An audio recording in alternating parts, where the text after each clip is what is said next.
الله الرحمن الرحيم الحمد لله رب العالمين والصلاة والسلام على أشرف الأنبياء وسيد المرسلين خاتم النبيين محمد وعلى آله وأهل بيته وصحبه أجمعين. أما بعد، قال الله تبارك وتعالى: يا أيها الذين آمنوا قوا أنفسكم وأهليكم نارا. صدق اللہ العظیم. گرما کی چھٹیاں بچوں کی قریب الختم ہیں اور اسکولوں کے کھلنے کا زمانہ ہے. اس مہینے میں سرپرستوں کو، بچوں کے ماں باپ کو اپنے بچوں کی تعلیم و تربیت کے سلسلے میں فکر لاحق رہتی ہے. تعلیم کے سلسلے میں تو یقیناً فکر ہوتی ہے، سب کو ہوتی ہے، اگرچہ کہ تربیت کے سلسلے میں سب کو فکر نہیں ہے، لیکن تعلیم کے لیے تو فکر مند ہیں. اور اسی وجہ سے بستی میں قرب و جوار میں قائم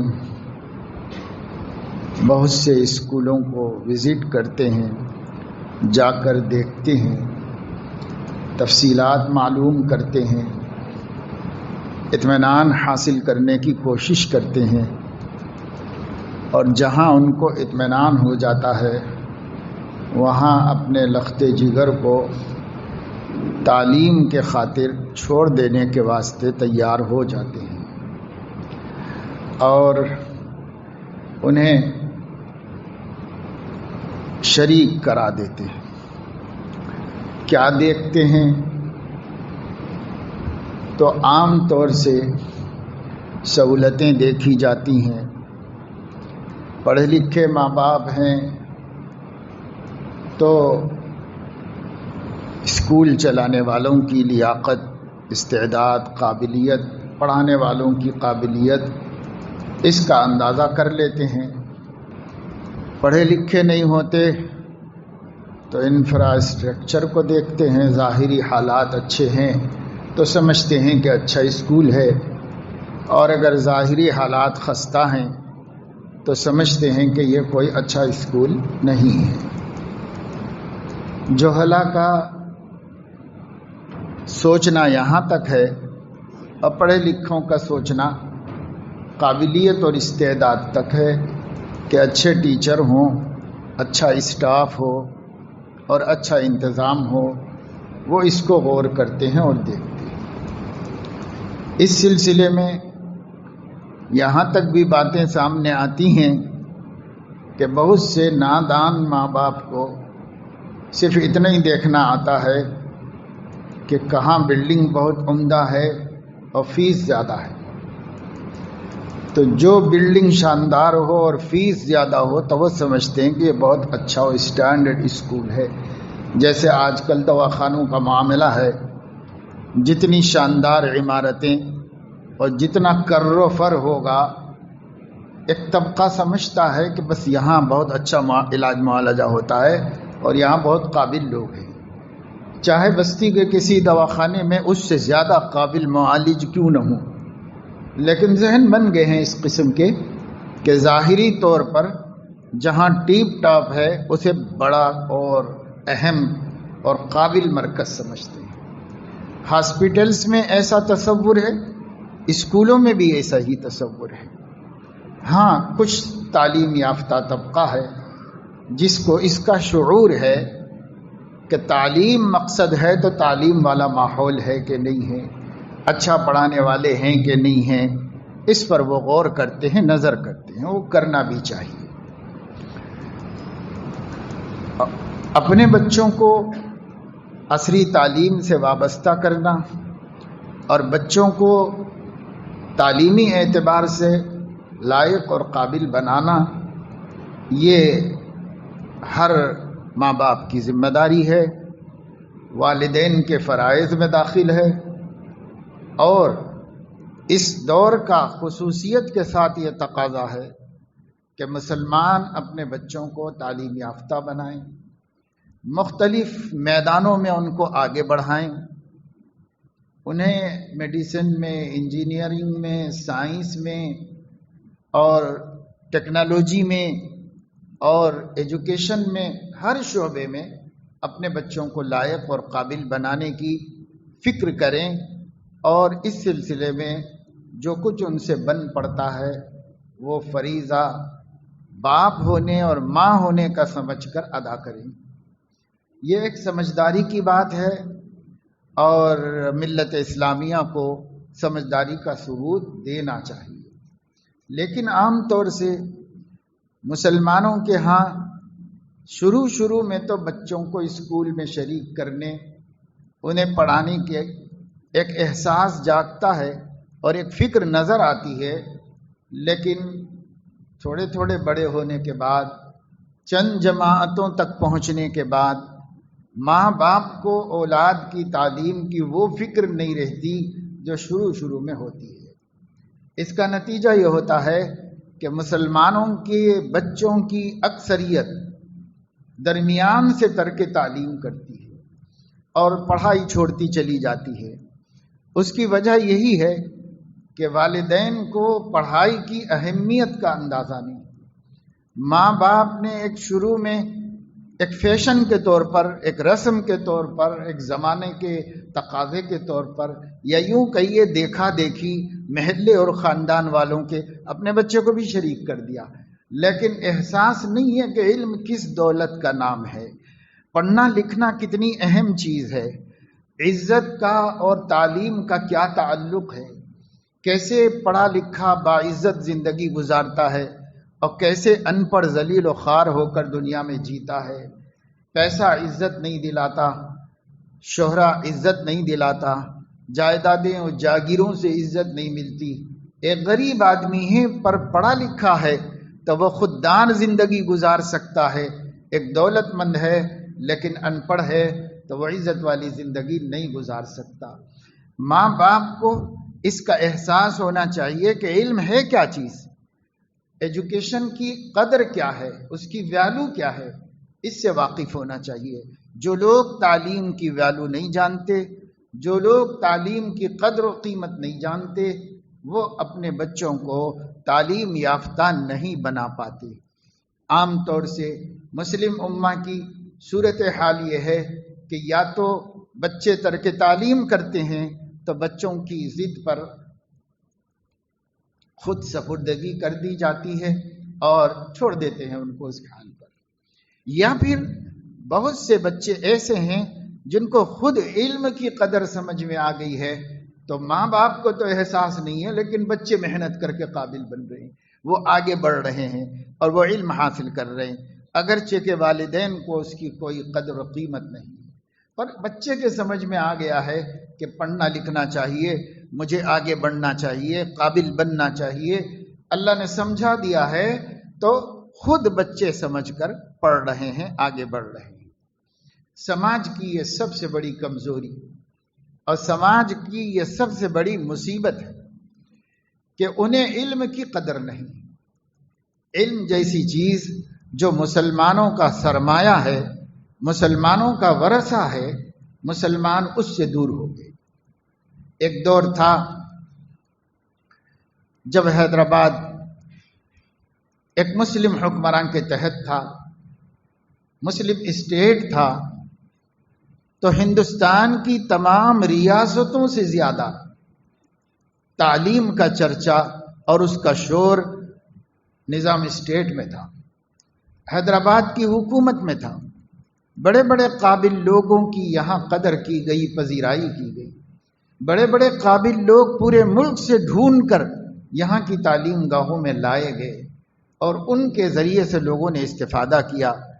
یہاں کے مسلمان بھی تعلیم کی طرف توجہ دیتے رہے، غیر مسلم بھی اعلیٰ تعلیم یافتہ اس زمانے کے اندر بنے اور بڑے بڑے قابل کارنامے انہوں نے انجام دیے۔ کہا گیا کہ علم پرور بادشاہ ہے، اور علم کو اہمیت اور توجہ دینے والا بادشاہ ہے ہوا، لیکن اس کے بعد سے پھر تعلیم کی طرف خود مسلمانوں میں کوئی توجہ نہیں رہی، اور اس دور میں بھی جب تعلیم کا ایک نقشہ یہاں پر بنا ہوا تھا، سب لوگ پڑھنے کی طرف توجہ نہیں دی، بس کچھ لوگ ہوتے تھے جنہوں نے تعلیم حاصل کی۔ یہاں حیدرآباد کے اندر عثمانیہ یونیورسٹی تھی، نظام صاحب نے قائم کی، بہت شاندار یونیورسٹی اپنے زمانے کی، اور آج تک کام کر رہی ہے۔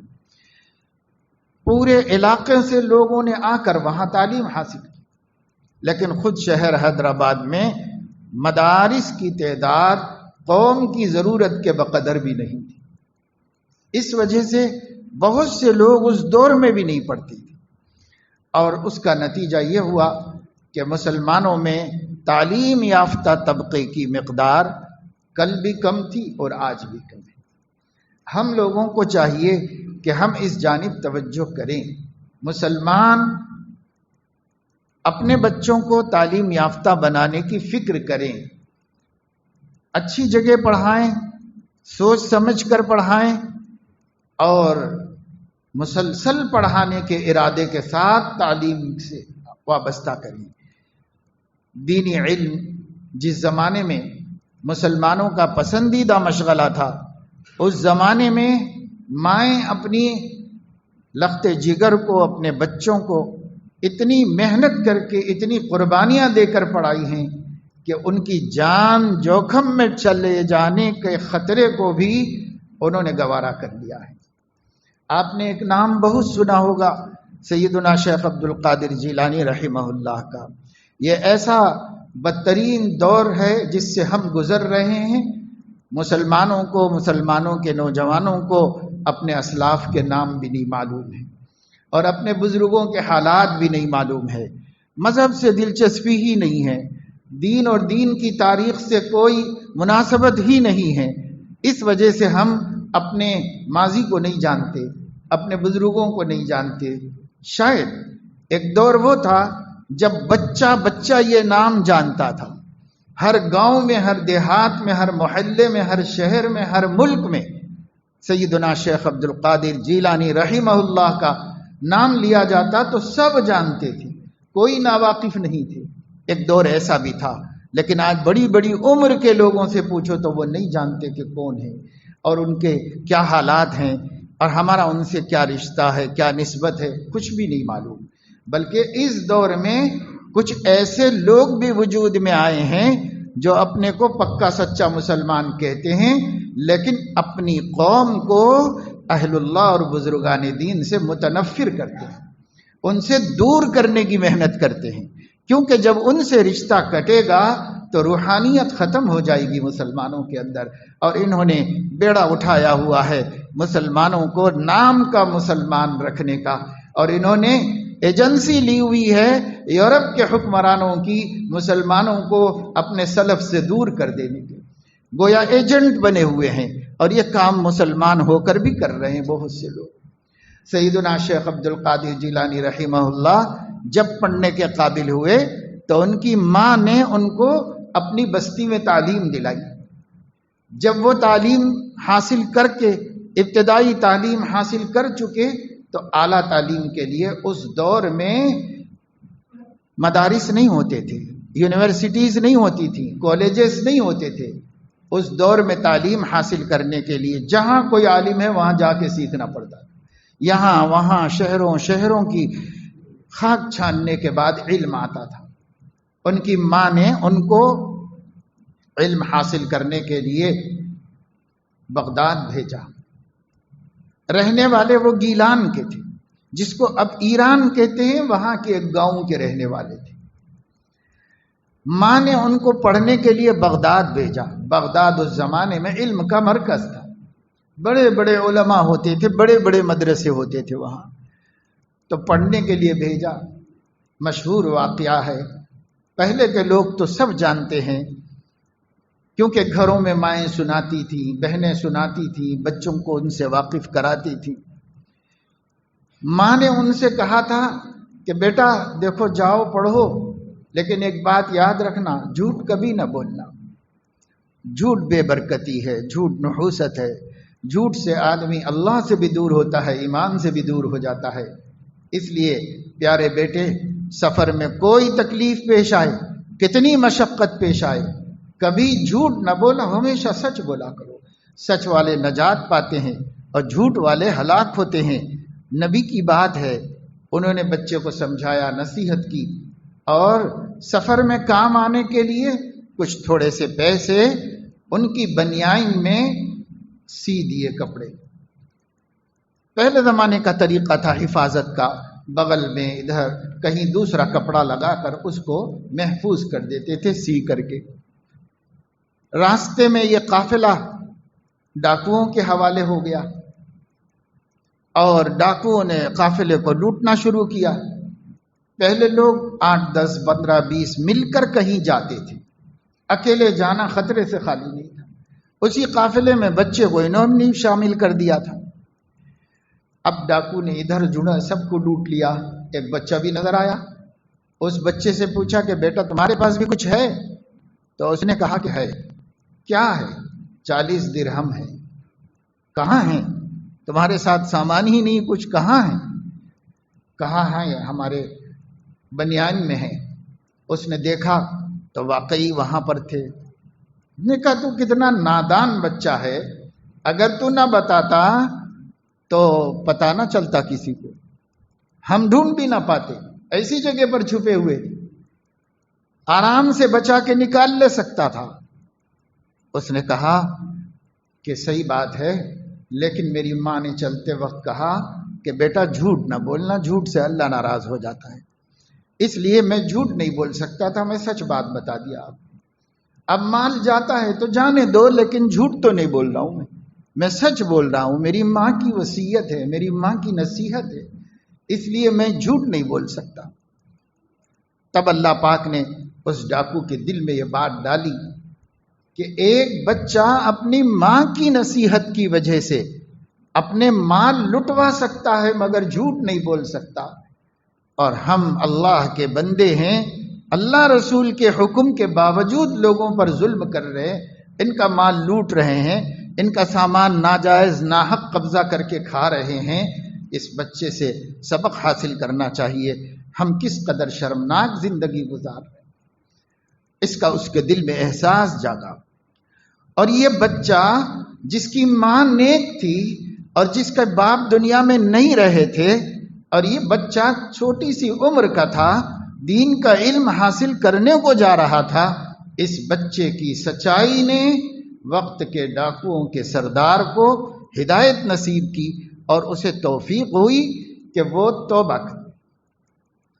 اس نے سیدنا شیخ عبد القادر جیلانی رحمت اللہ علیہ، چھوٹا سا بچہ ہے، اس چھوٹے سے بچے کے ہاتھ پر اللہ سے سچی توبہ کر کے اس نے ہمیشہ کے لیے یہ ظلم لوگوں پر کرنا بند کر دیا، اور یہ طے کر لیا کہ اب تک جتنے لوگوں کو ہم نے لوٹا ہے ان سب کا حق واپس کر کے اللہ کے سامنے منہ دکھانے کے قابل ہو جائیں گے۔ اس کے پیسے تو چوری نہیں ہوئے، سچ بولنے کی برکت سے اس نے تو سارے ہی قافلے کا سامان لوٹا دیا، اس کے پیسے بھی لوٹا دیے، چوری نہیں ہوئے، لیکن سچائی نجات دلائی۔ ماں نے کہا تھا، ہمارے آقا فرماتے ہیں الصدق ینجی والکذب یہلک، صدق نجات دلاتا ہے، کذب ہلاک کرتا ہے۔ نبی کی ایک بات پہ ماں کو بھی یقین تھا، اور ماں نے بچے کی تربیت کی تو بیٹے کو بھی یقین تھا، اور اس یقین نے دکھا دیا کہ ایک سچ نے پورے قافلے کو نجات دے دی ظلم سے، اور سب کا مال محفوظ رہ گیا سچ بول کر۔ اس کا یقین کتنا بنا، ہمیشہ کے لیے یقین بنا کہ سچ نجات دلاتا ہے اور جھوٹ ہلاک کرتا ہے۔ اور یہ بھی اللہ نے دکھا دیا کہ یہ بچہ جو اس کم سنی میں معصوم عمر کے اندر اگر اتنے بڑے ڈاکو کی ہدایت کا سبب بنتا ہے، اللہ نے اپنی تقدیر میں اس بچے کے لیے کتنا بڑا ہادی ہونا طے فرما دیا ہے۔ یہی بچہ جب بڑا ہوا تو لاکھوں بندگان خدا ان کے دست حق پرست پر توبہ کرتے تھے، روزانہ سینکڑوں لوگوں کی توبہ ہوتی تھی، ایک ایک واز کے بعد، ایک ایک جمعے کے خطبے کے بعد سینکڑوں لوگ شراب سے، کباب سے، زنا سے، چوری سے، ڈکیتی سے، ہر قسم کی معصیتوں سے توبہ کر کے اللہ والے بنتے تھے۔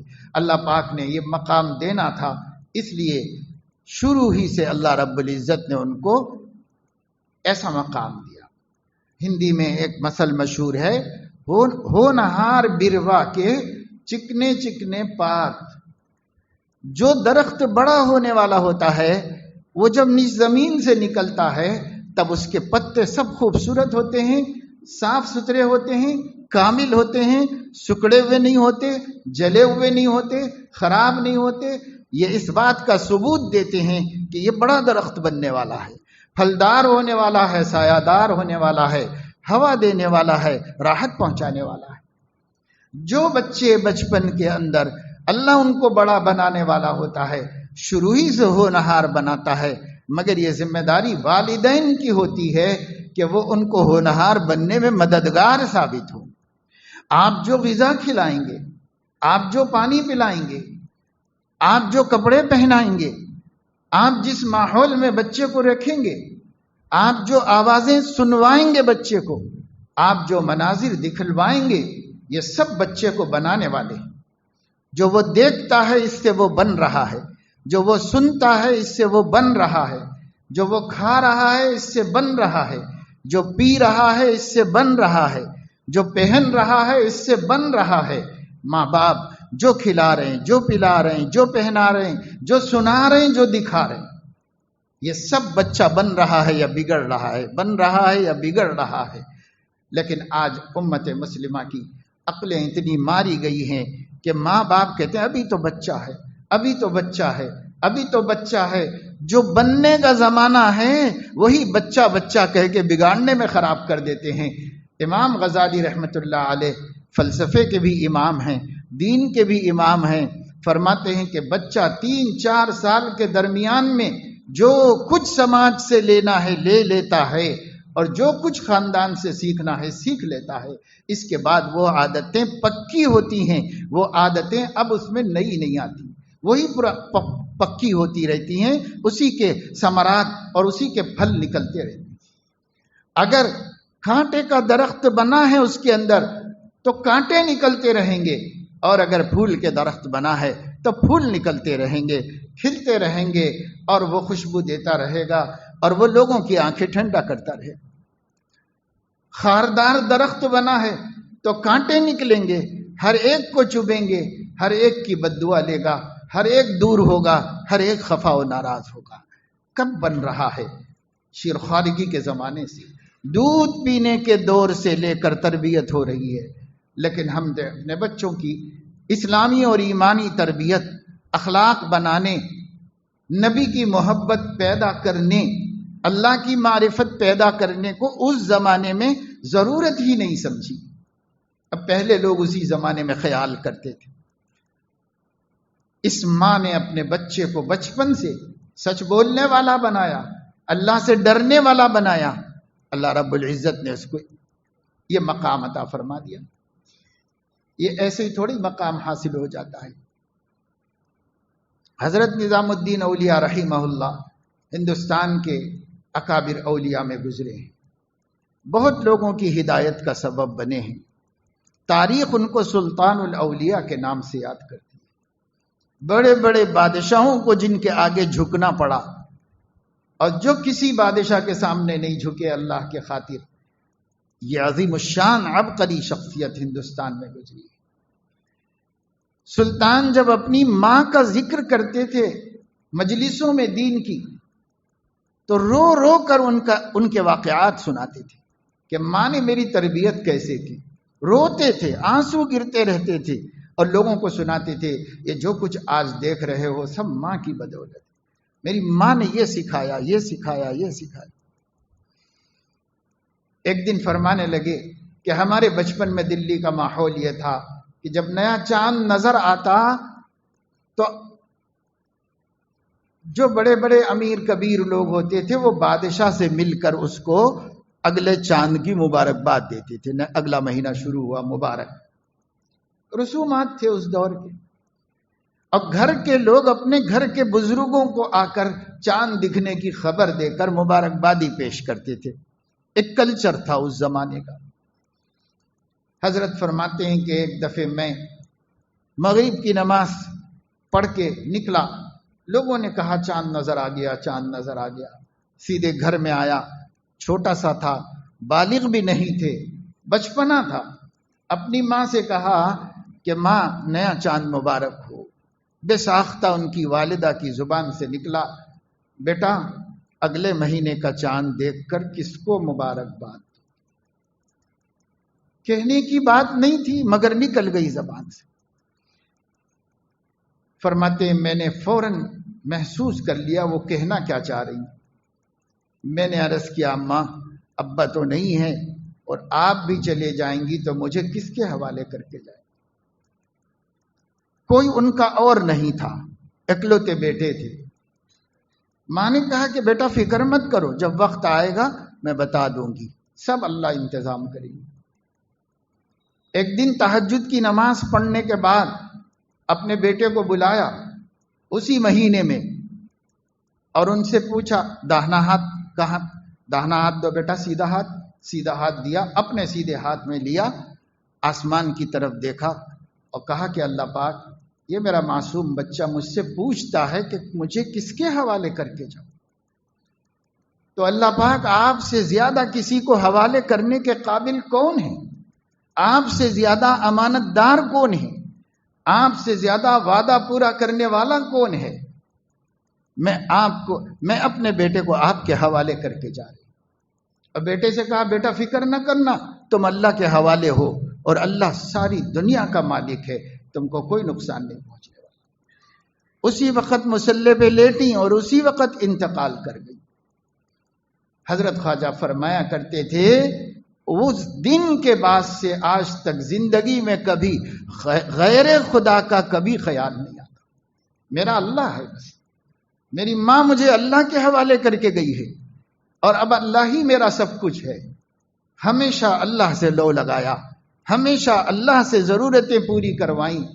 ہر تکلیف ہر مشکل اللہ کے سامنے رکھی ہو، میرے اللہ نے میری بات سنی اور میرے اللہ نے میرا مسئلہ حل کیا. مائیں تھیں جو بچوں کو اللہ والا بناتی تھی. اللہ کی معرفت، اللہ کے ہونے کا یقین، اللہ کے دینے کا یقین اللہ تعالیٰ کی. اللہ تعالیٰ سے ایک ماں تھی اپنے بچے کی اچھی تربیت کرنا چاہتی. اس نے جب وہ اسکول سے آتا تو کھانے کا وقت ہوتا تو اس نے ایک طریقہ اس کو سکھا دیا تھا کہ بیٹا جب بھی تم گھر میں آؤ 2 رکعت نماز پڑھو. رزق دینے والے اللہ تعالیٰ ہیں، اللہ تعالیٰ سے روزی مانگو اور اس کے بعد جا کر کے فلاں جگہ پر دیکھو، اگر اللہ نے تمہیں کھانا دے دیا ہے تو کھانا کھا لو. وہ روزانہ 2 رکعت نماز پڑھتے، اللہ سے مانگتے. ماں پہلے ہی سے کھانا فلاں جگہ پر رکھی ہوئی ہوتی تھی، جاتے دیکھتے کھانا اٹھا کے بیٹھ کے کھا لیتے. ان کا یقین یہی بن رہا تھا کہ میں اللہ سے مانگتا ہوں اللہ پاک دیتے جا رہے ہیں، میں اللہ سے مانگ رہا ہوں اللہ پاک کھلا رہے ہیں. یہی ان کا ذہن بنتا جا رہا ہے. ایک دن ماں کسی کام سے چلی گئی تھی، انہیں اچانک خیال آیا کہ میرا بچہ پہنچ چکا ہوگا، آج کہیں اسے غلط تجربہ نہ ہو جائے، میں کھانا رکھ کے نہیں آئی اس کے واسطے. اب وہ اللہ سے مانگے گا، وہ کھانا نہیں ملے گا تو کہیں ایسا نہ ہو جائے کہ اللہ سے بدگمان ہو جائے. میں اتنی محنت کرتے آ رہی ہوں کہیں پانی نہ پھر جائے. ڈر گئی، سہم گئی، فوری دوڑ کے وہاں سے واپس اپنے گھر میں آئیں تو دیکھا بچہ آ بھی چکا ہے اور نماز بھی پڑھ چکا ہے اور بیٹھ کے کھانا بھی کھا رہا ہے. تب ماں کو حیرت ہوئی، کہاں سے بیٹا؟ تو اللہ میاں سے مانگ لیا، اللہ پاک نے دے دیا تو کھا لیا، آپ تو نہیں تھے گھر میں، اللہ پاک نے دے دیا کھا رہا ہوں. اس دن اسے پتا چلا کہ اگر میں نہ رکھوں تو بھی اللہ پہنچا سکتا ہے اور اللہ دیتا ہے. وَيَرْزُقْهُ مِنْ حَيْثُ لَا يَحْتَسِبُ. تم سوچ نہیں سکتے اس طریقے سے کھلائے گا اللہ، اگر اللہ پہ یقین ہو، توکل ہو، بھروسہ. مائیں اپنے بچوں پہ خدا کا یقین بنا رہی، مائیں اپنے بچوں کو توکل سکھا رہی، فکر ہے ان کو کہ اس کا ایمان، یقین، توحید کا عقیدہ مضبوط ہو جائے۔ اللہ کے نبی صلی اللہ علیہ وسلم نے فرمایا لو کنتم تتوکلون علی اللہ حق توکلہ لرزقکم من السماء کما یرزق الطیر یغدو خماسا ویروح بطانا۔ اگر تم اللہ پہ جیسا بھروسہ رکھنا چاہیے اور اللہ سے جیسا اچھا گمان کرنا چاہیے، اگر تم ایسا بھروسہ کرو تو اللہ تم کو اسی طرح روزی دے گا جیسا پرندے کو دے رہا ہے کہ صبح میں خالی پیٹ نکلتے ہیں گھونسلوں سے، شام کو پیٹ بھرے آتے ہیں۔ ان کا دسترخوان کہاں لگتا ہے اور ان کا میزبان کون ہے؟ کون یہ لاکھوں پرندوں کو روزانہ کھلاتا ہے؟ کروڑوں کی تعداد میں پورے دنیا میں اپنے گھونسلوں سے صبح خالی پیٹ نکل کر شام کو پیٹ بھرے آتے ہیں، کون کھلاتا ہے؟ جیسے ان کو کھلا رہا ہے ایسے تم کو بھی کھلائے گا اگر تم اللہ پہ ویسا بھروسہ کر سکو جیسا بھروسہ ان پرندوں نے اللہ پہ کیا ہوا ہے۔ اگر تم ایسا کر سکو تو اللہ کی قدرت میں کوئی کمی ہے؟ اللہ کی قدرت میں کوئی کمی نہیں۔ اللہ نے نبیوں کو اپنی قدرت دکھائی، اللہ نے ولیوں کو اپنی قدرت دکھائی۔ یہ قدرت کے واسطے، یہ بچوں کی تربیت کے واسطے خود ماں باپ کو بھی کچھ بننا پڑتا ہے۔ ماں باپ جھگڑالو ہوں، بچے کیا بنیں گے؟ ماں باپ کی زبان خراب ہو تو بچوں کی اچھی زبان کیسے ہوگی؟ ماں باپ بے نمازی ہو تو بچے نمازی کیسے بنیں گے؟ ماں باپ میں خوف خدا نہیں ہے تو بچوں میں کہاں سے خوف خدا آئے گا؟ یہ ماں باپ تھے جو خود بنے ہوئے تھے اپنے بچوں کے خاطر، خود بنے ہوئے تھے اور سمجھتے تھے ہمارا ہر عیب ہمارے بچے کے اندر آ جائے گا، ہماری ہر کمزوری ہمارے بچے کے اندر آ جائے گی۔ یہ وہ ڈرتے تھے اور سہمتے رہتے تھے۔ گھر میں اگر بچے نے کوئی غلطی کی، اخلاقی غلطی کی، دینی غلطی کی، تو شوہر بیوی سے پوچھتا تھا، بیوی شوہر سے، کیا بات ہے بھئی، یہ بچہ کہاں سے سیکھ لیا؟ کیسے بچے میں یہ عادت آئی؟ کہاں سے آئی؟ ماں باپ دونوں کو فکر ہو جاتی تھی۔ اب ماں کو اپنی فکر ہے، باپ کو اپنی فکر ہے، بچوں کی فکر نہ ماں کو ہے نہ باپ کو ہے۔ کس کو ہے کہ ان کے بچے اچھے بنے؟ کس کو فکر ہے کہ ان کے بچوں کو دنیاوی اور دینی اور ایمانی اور اخلاقی اعتبار سے ہم قابل دیکھیں؟ میرے دوستو، دنیا تو پڑھانا ہی ہے، دنیا میں عزت سے رہنا سیکھنا ہی ہے۔ دنیا کے اندر اللہ نے جو ویلیوز رکھے ہیں ان کو پانے کی کوشش کرنا ضروری ہے، سمجھداری کی بات ہے، لیکن ایک مومن ہونے کے ناطے مومن بنانا اپنے بچوں کو یہ بھی ضروری ہے۔ ہم ان کو مومن بنانے کی کیا فکر کر رہے؟ آج جب کہ آپ اپنے بچوں کو جو ابھی تک اسکول نہیں گئے ہیں اسکول بھیجنے کی فکر کر رہے ہیں، جو بچے اسکول میں پڑھ رہے ہیں ان کو اگلے سال کی تیاری کرا رہے ہیں، بکس دلا رہے ہیں، بیگ دلا رہے ہیں، اخراجات کر رہے ہیں، ہاتھ میں پیسے نہیں کسی سے لے کے آ رہے ہیں۔ حد یہ ہے کہ لوگ مٹی اور سود پر مارواڑیوں سے قرضے لے کے آ کے گھر کی چیزیں رہن رکھا کر اپنے بچوں کو بیگ بستہ دلا رہے ہیں، کتابیں دلا رہے ہیں اور تیاری کرا رہے ہیں کہ بچے پڑھیں۔ کیا آپ کو اس سے بھی زیادہ فکر ان بچوں کو مسلمان بنانے کی نہیں ہونی چاہیے؟ مسلمان بنانے کی فکر کون کر رہا ہے؟ ان بچوں کو مومن، کیا مومن گھر میں پیدا ہوتے مومن ہو جائیں گے؟ ہمارا ہی ایمان نہیں بنا ہے، ابھی ہمارا ہی اسلام مشتبہ اور مشکوک ہے، ہمارے بچے کیا بنے؟ خود بڑوں کو اپنے ایمان سیکھنے کی فکر نہیں ہے، بڑوں کو اسلام سیکھنے کی فکر نہیں ہے۔ کتنے کام ہیں جو بے ایمانی کے ہم کر رہے ہیں، کتنے شرک ہیں جو مسلمانوں کے گھروں میں ہو رہے ہیں، اور کتنے کفریہ اعمال ہیں جو مسلمان کر رہے ہیں۔ ہمیں خود مسلمان بننے کی فکر نہیں، اپنے بچوں کو مسلمان بنانے کی کیا فکر کریں؟ ہمیں اس پر غور کرنا اور اس کو سوچنا چاہیے۔ جتنے لوگ دنیا میں اچھے بنے ان کے ماؤں کی محنت سے بنے۔ سب سے پہلے دنیا کے جو سب سے اچھے لوگ ہیں وہ صحابہ کرام ہیں، ان کو تو نبی نے محنت کر کے بنایا ہے، یہ سب نبی کی محنت سے بنے ہیں۔ لیکن اس کے بعد جتنے لوگ اچھے بنے ماں باپ کی وجہ سے بنے، ماں باپ نے محنت کی، ماں باپ نے کوشش کی، ماں باپ نے حفاظت کی، ماں باپ نے ان کا خیال رکھا۔ آپ کو بھی اپنی اولاد کی فکر کرنا چاہیے، بالخصوص ایک ایسے وقت میں جب کہ ہم نہایت آزمائش کے دور سے گزر رہے ہیں۔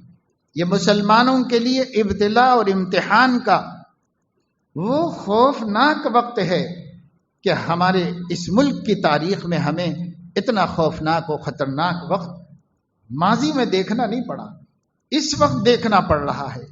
ایک ایسا نظام تعلیم جس سے ہر بچے کو جڑنا کمپلسری اور لازمی ہے، نہ جڑیں اس کا بھی راستہ بند ہے، اور جڑ جائیں اور ایمان بچائیں اس کا بھی راستہ بند ہے۔ یہ ایک بڑی سازش، ایک بہت بڑا خوفناک عمل جو ایک پوری نسل ملت اسلامیہ کی برباد کرنے کے لیے تیار کیا گیا ہے۔ آپ کے بچے اسی ایجوکیشن سسٹم کی طرف جا رہے ہیں، ان کا مقدر یہ بن گیا ہے، اور ملک میں رہنا ہے تو اس بڑی آزمائش کا سامنا کرنا ہے۔ اب ہم مسلمانوں کو سوچنا چاہیے کہ یہ مقابلہ کیسے کیا جا سکتا ہے۔ آپ کو شرک کے رنگ میں رنگنے کی کوشش ہو رہی ہے، آپ اپنی توحید کی حفاظت کیسے کریں گے؟ آپ کا مسئلہ نہیں ہے، آپ کے بچوں کا مسئلہ ہے۔ آپ تو نکل گئے اس دور سے، جس دور میں ان کو رنگا جاتا ہے، رنگا جانے والا ہے، آپ اس دور سے آگے نکل گئے ہیں۔ آپ کے بچوں کا مسئلہ ہے کہ وہ شرک کے رنگ میں رنگے جانے والے، سب بھگوا رنگ دیے جانے والے ہیں، اور اس کا انتظام ہو چکا ہے، اس کو قانون بنا لیا گیا ہے۔ آپ کیا سوچ رہے ہیں، کیا فکر کر رہے ہیں کہ ہمارے بچوں کی توحید کیسے بچائی جائے؟ ہمارے بچوں کے دلوں میں سے دیویوں، دیوتاؤں، تصویروں اور مندروں اور پوجاؤں کی اہمیت نہ پیدا ہو کر اس کی جگہ اللہ کی، نبی کی، صحابہ کی، اولیاء کی عظمت پیدا ہو، اس کے لیے آپ کیا سوچ رہے ہیں؟ آپ کے پاس متبادل کیا ہے؟ آپ نے کیا پلاننگ کی ہے اپنے گھر میں اپنے نونہالوں کے واسطے؟ کوئی کچھ نہیں کر رہا ہے، سب اپنی روزی روٹی میں مست و مگن ہے۔ ایک نسل کو کھونے کے لیے امت مسلمہ تیار بیٹھی ہوئی۔ بہت فکر کا مسئلہ ہے، بہت سوچنے کا مسئلہ ہے۔ پڑھائیے، بچوں کو پڑھانا چاہیے، لیکن ایمان کیسے بچایا جائے؟ آج مہاراشٹر کے اسکولوں میں جا کے دیکھیے، اور کئی علاقوں کے اندر، ہمارے تلنگانہ کے بھی بعض علاقوں کے اندر اسکولوں میں پورا راج ٹیچروں کا ہے، اور انہوں نے اپنے عقیدے کے مطابق ماحول بنا کے رکھا ہوا ہے اسکولوں کے اندر۔ کئی سرکاری اسکولوں میں سرسوتی وندنا باقاعدہ کرائی جا رہی ہے، ہر بچے سے، یہاں تک کہ مسلم بچے سے۔ پوجا کرنے کے بعد، پوجا اور پجاری کے ماحول میں رہنے کے بعد، آپ کا بچہ خدا کو ایک ماننے والا کیسا باقی رہے گا؟ اور کیسے اس بچی کے دل میں ایک اندیکھے خدا کی عظمت پیدا ہوگی؟ سامنے مورتیاں نظر آ رہی ہیں، خدا دکھائی نہیں دے رہا ہے، اس کا یقین بنے گا کہ اس کا یقین بنے گا؟ جب تک کہ آپ محنت نہیں کریں گے اپنے گھر میں قرآن کو لے کر، نبی کی باتوں کو لے کر، جس طرح اللہ نے اپنا وجود قرآن میں ماحولیات کے ذریعے سمجھایا ہے، منوایا ہے، انہی آیتوں کو لے کر، انہی مثالوں کو لے کر آپ اپنے گھر میں اپنے بچوں کا اللہ کے ہونے کا یقین پیدا کریں گے، اللہ کے قادر ہونے کا یقین، اللہ کے خالق ہونے کا یقین، اللہ کے مالک ہونے کا یقین، اللہ کے اکیلے معبود ہونے کا یقین یہ پیدا نہیں کرو گے تو دنیا یہ طے کر چکی ہے، ہندوستان میں یہ طے ہو چکا ہے، ہر بچے کو وہ سکھانا ہے جو ان کا مذہب ہے، ان کا دھرم ہے۔ بس انہوں نے اپنے کو قانون سے بچانے کا ایک راستہ اختیار کر لیا، اور وہ راستہ یہ ہے، یہ جو کچھ اسکول ایجوکیشن میں لایا گیا ہے ہندو دھرم، اس کے بارے میں یہ کہہ دیا گیا ہے، یہ لکھ دیا گیا ہے کہ یہ ہندوؤں کا عقیدہ ہے، نہ ہندوؤں کا دھرم ہے، بلکہ یہ بھارت کا کلچر ہے، ہر بھارتی کو قبول کرنا چاہیے۔ ایک دوسرے راستے سے لایا گیا ہے، مگر لایا وہی گیا ہے۔ آپ کو سوچنے کی ضرورت ہے، آپ کو سمجھنے کی ضرورت ہے، آپ کو ڈرنے کی ضرورت ہے، آپ کو فکر کرنے کی ضرورت ہے۔ بس مسلمانوں، اللہ کے لیے ہوش میں آؤ۔ یہ کب تک ہم دنیا میں بہلولوں بے وقوفوں کی طرح زندگی گزارتے رہیں گے؟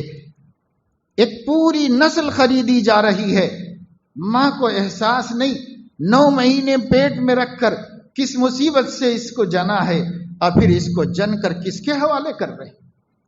باپ کو احساس نہیں کتنی تمناؤں اور آرزوؤں سے اولاد پیدا کی ہے، پھر یہ اولاد کس کو دے رہے ہیں؟ اپنے رب کو دے رہے ہیں، اپنے نبی کو دے رہے ہیں، یا کفر کو دے رہے ہیں، شرک کو دے رہے ہیں؟ کس کو دینے جا رہے ہیں؟ احساس ہو۔ کتنا کہا جائے، کتنا علماء بول رہے ہیں، کب سے بول رہے ہیں، 2 برس سے بول رہے ہیں، لیکن ہمیں نہیں لگتا کہ کسی مسلمان نے اپنے بچوں کے ایمان، توحید، عقیدے کی حفاظت کا گھر میں کوئی انتظام کیا ہے۔ کیا انتظام کیا ہے؟ مکتب کو تک بھیجنے کے لیے تیار نہیں۔ مکتب کو، میں کل گجرات کے ایک ساحلی راجستھان سے متصل علاقے لوناواڑا میں تھا۔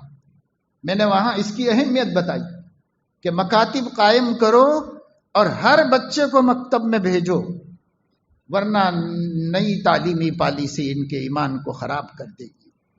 وہاں کے علماء نے مجھے بتایا کہ مولانا، ہم آپ کو خوشی اور اطمینان کے لیے بتاتے ہیں، اس شہر میں جتنے مسلمان ہیں 45% مسلم رہتے ہیں، یہ سارے مسلمانوں کے بچے مکتب جاتے ہیں، سارے مسلمانوں کے بچے مکتب جاتے ہیں۔ اس کا ہم نے ایسا انتظام کیا، اتنی محنت کر دی گئی۔ تو میرے دوستو، ہے کہیں کہیں چراغ جل رہا ہے غیرت کا، کہیں کہیں غیرت مند لوگ اپنی فکر کر رہے ہیں۔ کیا ہم حیدرآباد کا کوئی محلہ ایسا بتا سکتے ہیں جہاں یہ کہا جا سکے کہ 100% مسلم بچے جو اسکول جاتے ہیں، مکتب بھی جاتے ہیں ایمان سیکھنے کے لیے اور دین سیکھنے کے لیے؟ ہم بتا سکتے ہیں، لیکن کوئی کر رہا ہے کوشش، کہیں کہیں کوئی کر رہا ہے، اور اس کے نتیجے میں انشاءاللہ امید ہے کہ وہ بچے ضائع نہیں ہوں گے۔ پھر بھی ان کو ہم نے بتایا کہ صرف مکتب جانا کافی نہیں، مکتب کیسا ہونا چاہیے، وہاں محنت کیسی ہونی چاہیے، اور کیا فکریں اور ہونی چاہیے۔